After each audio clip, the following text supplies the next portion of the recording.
Let's switch gears to Twitter real quick. Sure. Do you think Twitter will ever go away?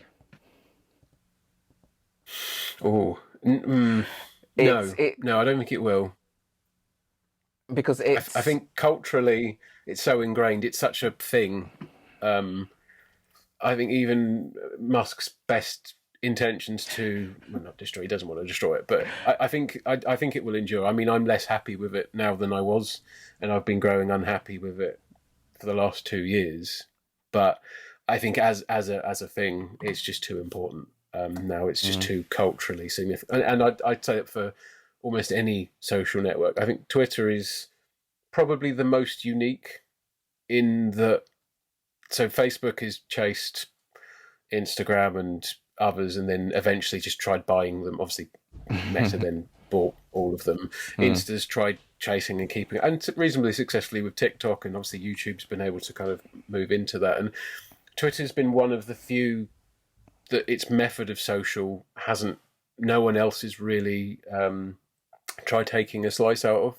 And it's not that I think Twitter's the most successful. I mean, clearly it isn't in so many ways, but the people that like it can't get that experience from anywhere else, really. mm. Even Mastodon and some of the others that are coming up through the ranks, they're all slightly different. And I don't think that LinkedIn is a replacement for Twitter. I've heard a lot of people saying that, and I feel quite strongly that it's not, Yeah, um, in good and bad ways. yeah, Um, yeah. I agree. It's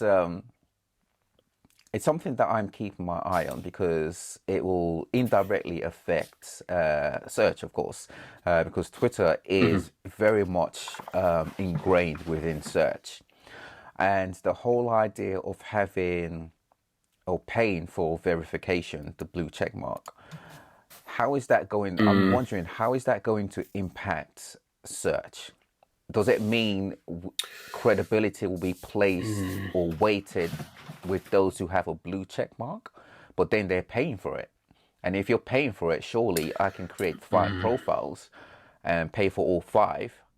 It's indirectly has an impact on search, and I'm wondering I what's going to think, happen. yeah, I think if blue check equals trust, I think if that relationship has got to be stabilized, I think if we all agree that that's true, by if we all agree, I mean if Google agrees that that's true, or Twitter, or whoever can be influenced by that verified notifications or those verified tweets kind of column, Mm, we have to agree that if we agree that blue equals better, then I think it will be incredibly useful and actually could be beneficial. It could remove a lot of noise.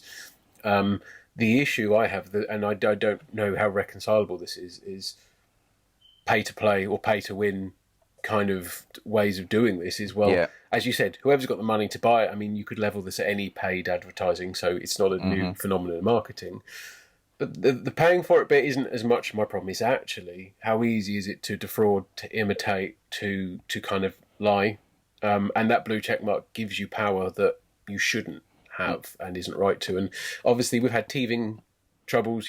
So many fraudulent accounts, parody accounts, all of this, that, and the other. And I kind of understand that. But if Twitter can at least make sure that the people who are verified are that person or that company, and they have the right to be that, then I think that content will be more valuable in the web ecosystem. I Mm. don't know whether I think it should be, um, but I think that will give its inherent issues. But just because someone's paid to be blue, does that mean their tweets are better? I think Yeah, that's a very risky assumption, and I'll be really super interested to see what Google does with that. Like, yeah. do they notice? It'll be interesting to see their response on this because it's a big. I think it can be a big issue from a credibility point of view. Mm, yeah, I don't think that Google would necessarily be able to start. So, for example, like tweets in search results, like we are only going to show blue or verified tweets in search or bits like that. I think that would put Google in a really like tricky situation because obviously you wouldn't really want to seek to enable someone else's commercial model in that. But Mm. Google's relationship with Twitter and what it does and doesn't show in search results has been quite unstable and unpredictable. So, in some respects, maybe if they did find a better way to work it out, it could be useful. If Musk is right and Twitter is the best source for live news, then Google has to get on that, because it needs to be reflecting that, because that's the better search. Mm-hmm. But then it's putting it straight into a competitor. So it's such a tangled web, and the more pervasive and kind of the tendrils of Google start wrapping themselves around everything else, it opens a lot more of these really awkward questions. And I wonder how many commercial deals there are to be done. Would that be a nice revenue stream for Twitter to, possibly get better integration with Google in other more intrinsic I hadn't ways? actually thought about that. Yeah, interesting. Yeah, it's the next who knows? year or so is going to be very interesting from a search point of view.